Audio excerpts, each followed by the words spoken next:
Kung saang sulok ng mundo ka man nanonood ngayon sa videong ito, bali nasa Mindamura Bayog Falls Adventure Part 2 na tayo ngayon.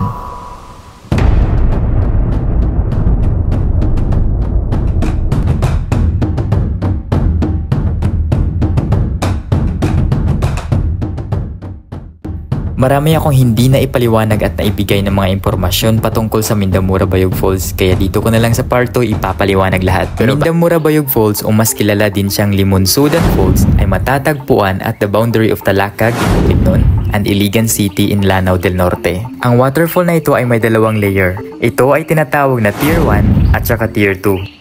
Tapos sa bandang kaliwa may makikita tayong flowing water. Sabi ng tour guide pala namin, pwede daw yung mainom tsaka malinis daw. At syempre na-curious ako kung anong lasa, kaya tinikman ko na rin. Sa unang tikim ko, parang familiar yung lasa, kaya uminom ako ulit.